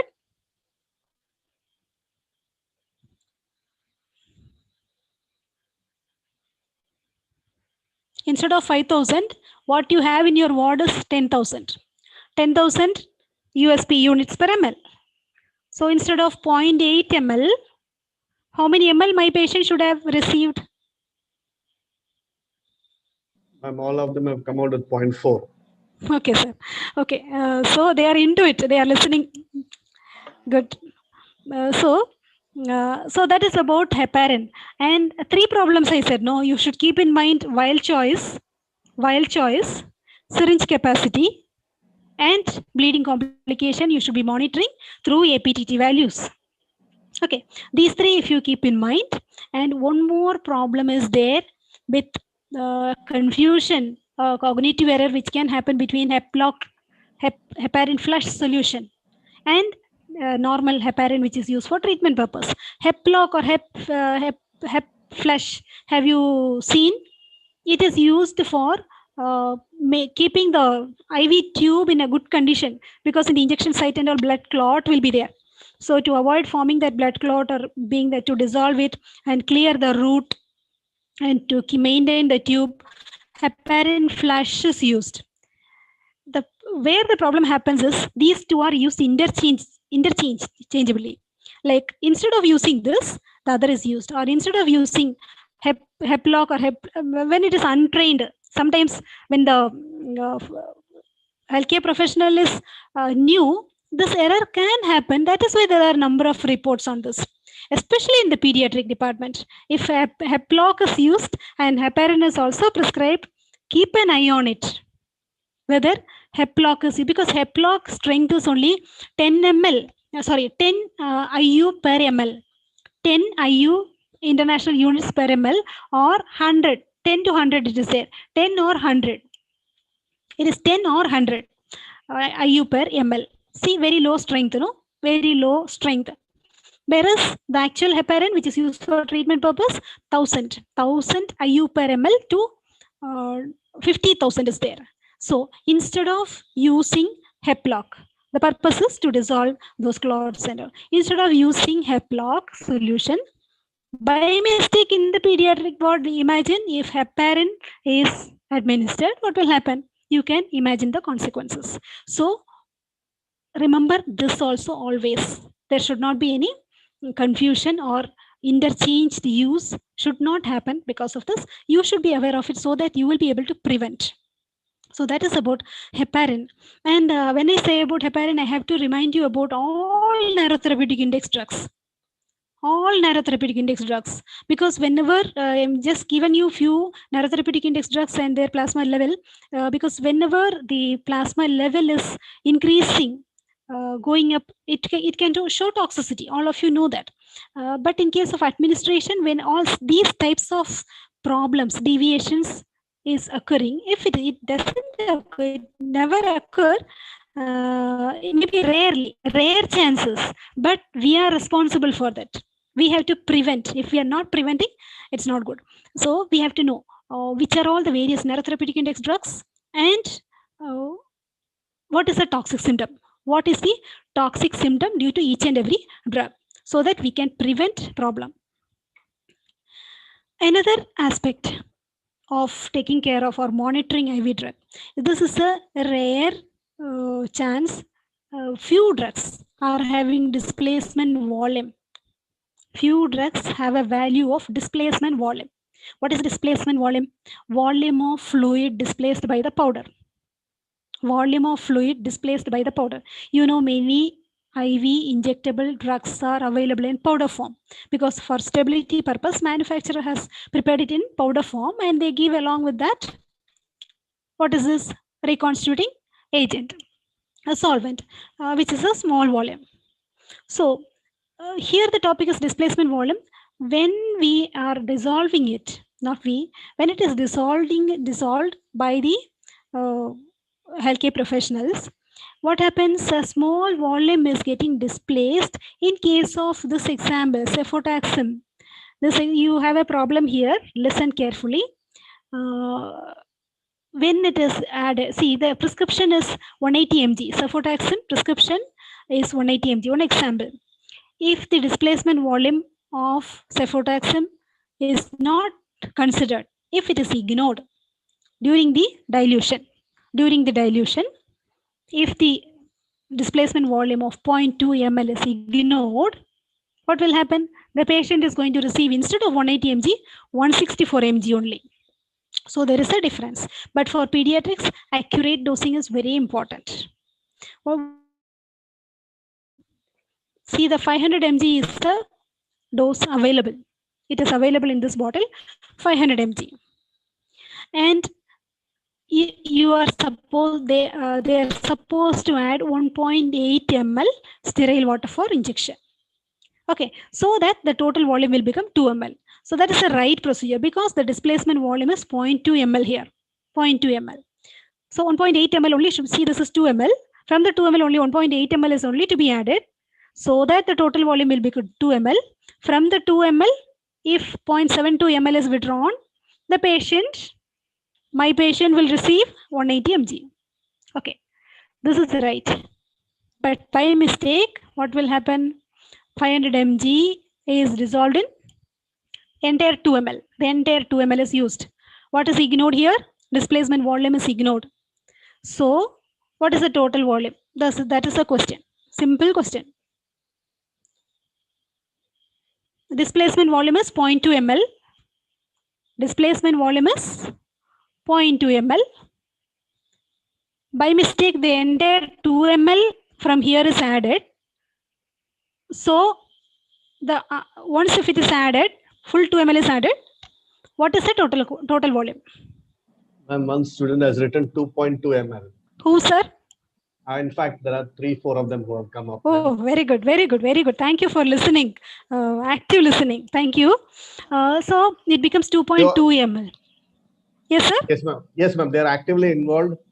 Thank you, thank you. Thank you. You're taking it very interestingly, ma'am. So Thank I think you, they are sir. very involved. So the total volume is 2.2 ml as you said. From the 2.2 ml, thinking that 0.72 ml contains the drug, 0.72 ml is withdrawn means our patient will receive only 164 mg. But this problem of displacement volume is not there for many drugs, luckily. It is for rare drugs like amoxicillin, methicillin. You have to prepare a list. I don't have a list right now. We have to know the list of drugs with the displacement volume, not many. Also, if you know that, you will be very careful when you go for your wards. Okay, so that is displacement volume. Volume to be added should always be diluent volume minus displacement volume. Volume to be added should be always diluent volume minus displacement volume. This alone you keep in mind and have the list with you. And one more type of drugs where a problem can happen is multiple step preparation. What is multiple step preparation? See, just now we said many IV drugs are available in powder form. Many drugs are available in powder form. So how they are administered? Initially, they are reconstituted in a small volume diluent solvent, and then they are made into a large volume using the diluent. Okay, so initial reconstitution because the drug has to fully dissolve. Then it is diluted. So where the mistake can happen is in the second step. First step, there is no possibility for mistake because the small volume of solvent is also coming along with the drug. Just now we saw with cefotaxime another 2 ml is there. Like that a small volume is available. It is coming in the pack itself. The reconstituting agent is coming in the pack itself. It will not go wrong. Where it can go wrong? Second, diluent selection can go wrong in rare situations. I am not at all saying that whatever we discussed today is happening always. There is a possibility only. There is a possibility only which can be avoided, which can be prevented. Okay. So the second step, the diluent can go wrong. Here are two examples. One is vancomycin. See, vancomycin, initial 2 steps I am showing. No, 1, 2, 3. So 1 is initial reconstitution, 2 is further dilution, 3 is administration. Here, the first step is dilution in sterile water for injection only. The 500 mg or 1 gram vancomycin has to be dissolved in 10 ml small volume sterile water for injection. Second step is it has to be diluted into 100 ml in using either a compatible fluid like 5% dextrose or 0.9% sodium chloride or whichever is recommended. So the recommendation you have to see whether the diluent is matching with the recommendation. Okay, that here it is going. Sometimes there is a possibility for going wrong in the diluent selection, and then it has to be administered over 60 minutes. That's a condition. Here it is about which drug? Clarithromycin. erythromycin also to be dissolved initially in 10 ml sterile water for injection. If any other solvent is used, it will precipitate. It will form precipitate formation. And then it has to be diluted using the recommended diluent. So the recommended diluent choice should be correct, and very rarely you may see that the second step itself is completely absent. The second step means the second step of dilution may be absent, and our patient may receive a concentrated solution as a bolus. So infusion may be administered as a bolus. This can happen in rare situation. So this is one study which I have read many times. Most of you would have seen the study. In the study, if you see 14% of, this is published in British Medical Journal, it's 14% of errors were due to error. I don't want to use the word error, maybe the deviation from the standard practice. So 14% were due to multiple step preparations. This is the reason. And 73% were due to bolus injection. What is the problem with the bolus injection? Drugs to be given as slow bolus are administered rapidly. Drugs to be given as slow bolus are administered rapidly. And second, drugs to be given as IV infusion are administered as bolus. Why? Because the second step is absent. One example we will see here. You will understand it thoroughly. Acyclovir 500 mg powder for injection. Actually, what is the procedure? It should be reconstituted in 10 ml sterile water for injection. Then it should be diluted to a concentration less than 7 mg. Now you know the importance of this concentration. So it should be diluted to a concentration less than 7 mg per ml. Otherwise, it is not good for the injection site and the vein. It will irritate the vein, infection, inflammation, not infection, inflammation. And the patient will have to stop the medication. Patient will not cooperate. So the concentration is very important and to be given as an infusion. But in the actual practice, there is a rare possibility that the second step can be missing. So it can be given as a bolus. You should be aware of that. So such things can happen so that you can be watchful and prevent. And one more subtopic where I want your attention is about stability of these reconstituted solutions. See, I'm not saying about a normal stability of any drug. I'm just bothered about the stability of reconstituted solution, because the reconstituted solution is not fully used. Entire thing may not be required. Based on the dose, the amount is, that particular amount is only withdrawn and administered, remaining is stored. So what we have to bother now about the stability of our drug in after reconstitution. Okay, whether it is stable in the refrigerator, whether it is stable in the room temperature. If stable, for how long? Whether the reconstituted solution, remaining solution can be stored or it should be discarded. How long it can be stored. All these informations we have to study thoroughly for those drugs which are being used in our ward where we are working. We have to be bothered about those drugs at least which are used in our ward where we are posted. So ensure that controlled storage conditions are maintained for all our drugs. Here are few examples. You can have a better list. And here is about photosensitive drugs. Photosensitive drugs all of us know, but within each and every category, we know this category, fluoroquinolones are photosensitive or diuretics are photosensitive. Now, why they are photosensitive? First of all, because they will absorb the sunlight, UV radiation from the sunlight. They will undergo chemical reaction to form free radicals. Those free radicals will cause either phototoxic reactions or photoallergic reactions, immune type of reactions. So we should be very careful about few drugs. So not a category, full category, or not all drugs in a category. If it is fluoroquinolones, again there is a priority, which is highly sensitive, which is not that sensitive. So among all fluoroquinolones, lomifloxacin is highly sensitive.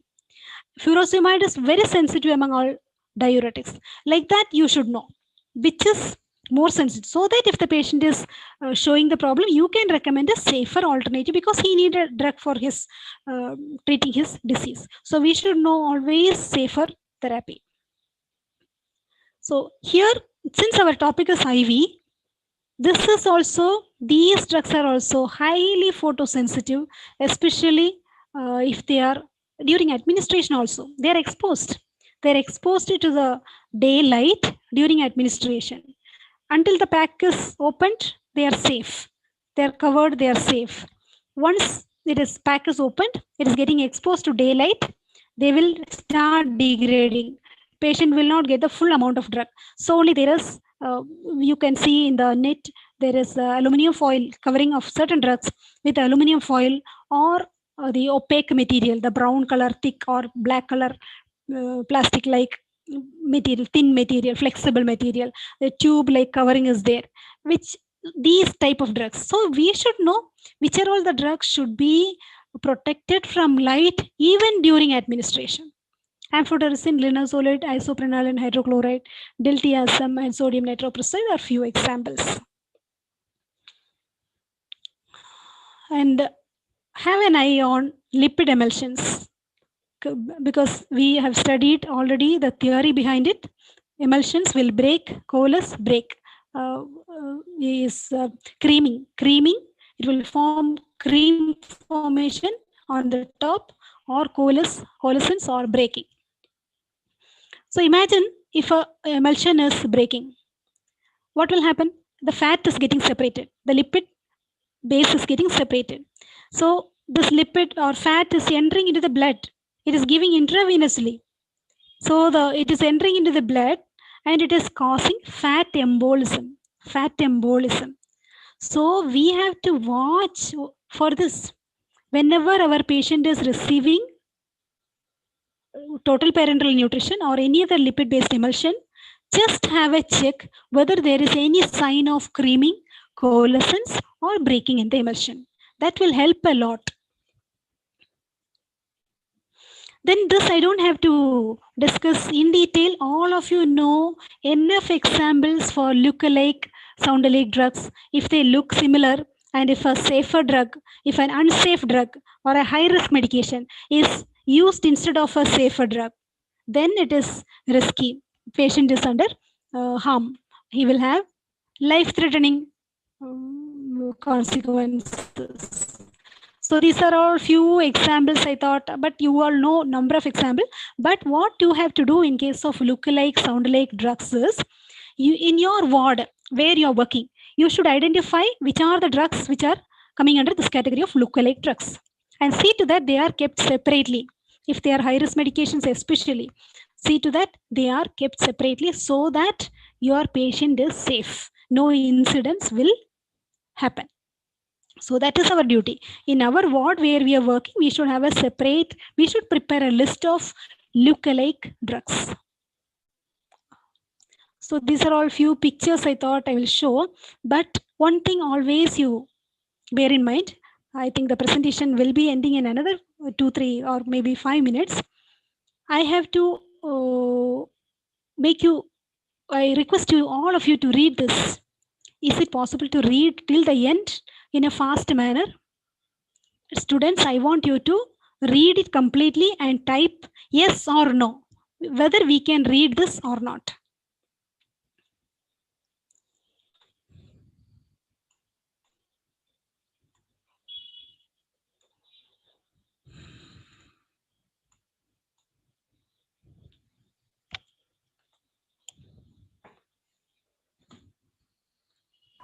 The power of human Yes, ma'am. mind. All of them have Yes, yes, we can read, right? So this is an example given by ISMP, Institute of Safe Medication Practices. What they want to teach us, it is only because of all errors, all deviations from the standard practice, which happens rarely, is only due to confirmation bias. It is only due to confirmation bias. Even we have the problem. Each and every one of us will have the problem. Confirmation bias leads us to see the information that is confirming our expectation. Before even hearing properly, we will confirm things.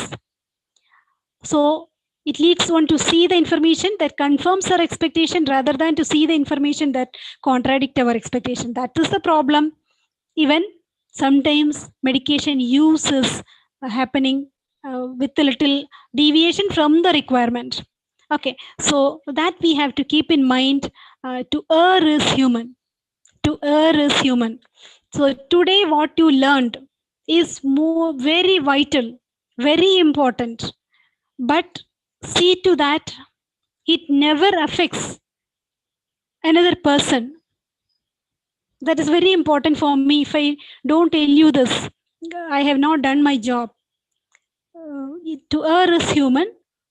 That is according to Alexander Pope, the famous English poet. According to ISMP, to err is human, but errors can be prevented. Okay, but we can be a successful professional with not only with our vast knowledge. After PharmD or pharmacy practice, our knowledge is very vast, which we can apply directly on daily life of patients.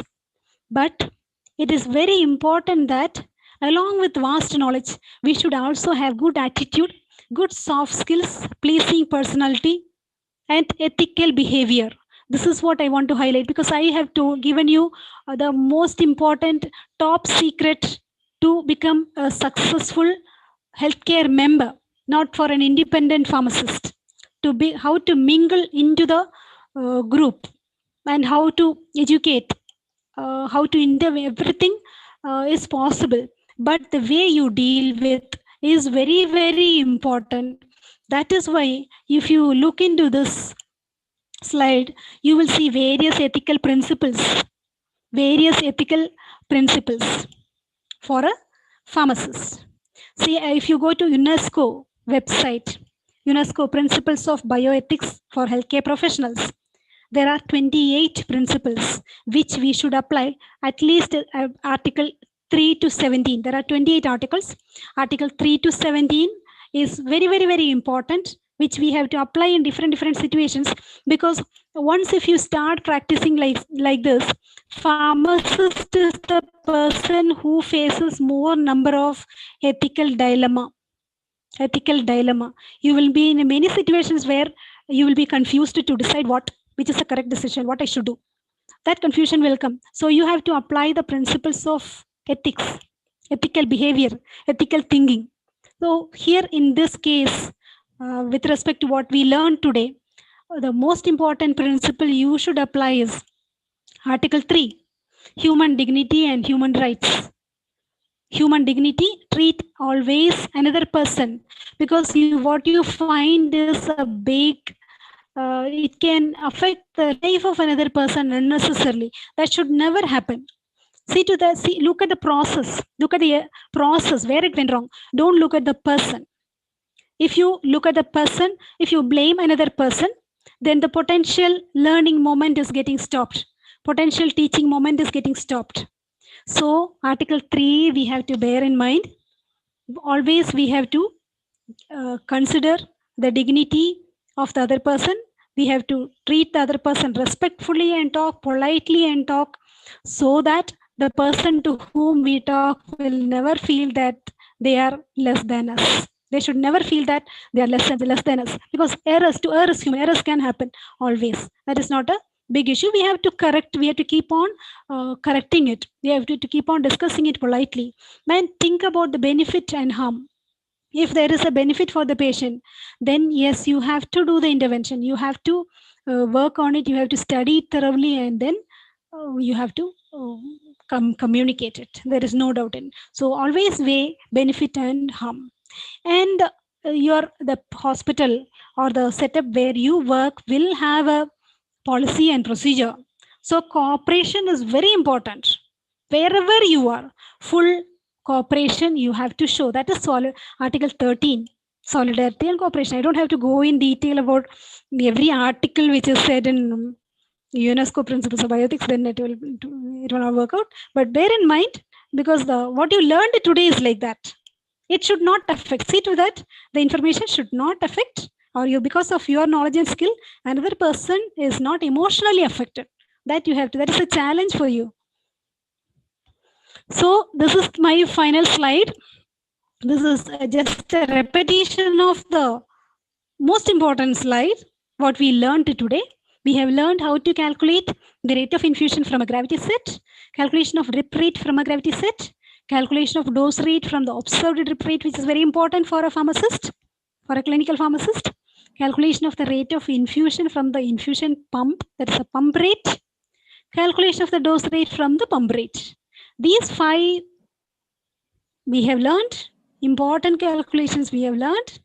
In addition to that, we have seen heparin, what we should give, what type of special attention we should provide or we should give when to prevent any drug related issues happening from heparin. And we have learned something about displacement value. We have learned something about multiple step preparations, photosensitive drugs, and more importantly, we are keeping in mind the principles of bioethics. Now it is time for me to convey my thanks. I have to acknowledge who made me to tell you all this. It is my full credit I have to give to my teacher and my guide who has given me idea. Every time new information comes from my guide, my principal, like every word is like a spark for me. Sir will ask us to work on it. We as a team will work, and full support from the entire department and students giving full cooperation. So we will execute that. So then the next idea comes. Like that, we keep on working. So I have to thank my teacher and my principal, my guide, for giving me this wonderful methods how to mold my clinical pharmacy students. And I should thank my students too. The way they cooperate, because PharmD students are actually really, they are very efficient, very talented. They can reach any goal faster than their teacher. Only thing is we should give them idea, and the way they cooperated is the reason also why I am able to present in front of you all this information. Not only this, there are so many other vital areas where we have to focus, which I will be sharing with you in some other platform. Again, tomorrow we have one more workshop. We will see dosage adjustment in renal, hepatic, and pediatric drug dose calculations. So my sincere thanks to all of you. I have to thank Naveen sir, especially because the way sir was coordinating the number of discussions we had, how to plan this workshop, because it is not a normal webinar. So how to plan the workshop and how to make them do and make them understand. So thank you so much, Naveen sir, for your coordination, excellent coordination. Thank you, Jenny ma'am, for your nice way of moderating today's session. Throughout the session, you were with me. Thank you so much. And thank you all participants. I also thank the management for giving me this wonderful opportunity. Again, we will see tomorrow for one more session. Thank you. Madam, please give me an opportunity to thank you. You've been Thank thanking us a lot. You have been wonderful, ma'am. And I'm sure, actually, in fact, when we were discussing, we thought of taking a break, but it was so interesting, so I didn't want to interrupt and take a break. Yes, sir. You Okay, were telling okay. me, and it was very nice of you, ma'am. You shared a lot of things, Thank you, sir. Thank you. a lot of secrets for success, and very Thank important you, points sir. were Thank discussed. you. And we look forward for your next class tomorrow, ma'am. And one Sure, sir. appreciation for the participants also, ma'am. I just looking into the numbers, around 26 of them actually responded to the answers. And some of them, Oh, like Femi, Jesmi, Adarsh, Akhila, they had more than 4 or 5 correct answers. So, oh, we have to congratulate them. Okay, yes, okay. ma'am, Thank you. they Thank need you. a special Yes, sir. congratulations. So we want more numbers like this. So tomorrow I should write all the participants' name in my book, and I should not have any pages in my book left, right? Okay. So it was nice of all of you to come and attend this meeting, and I'm sure this has been a very useful and informative web shop rather, right?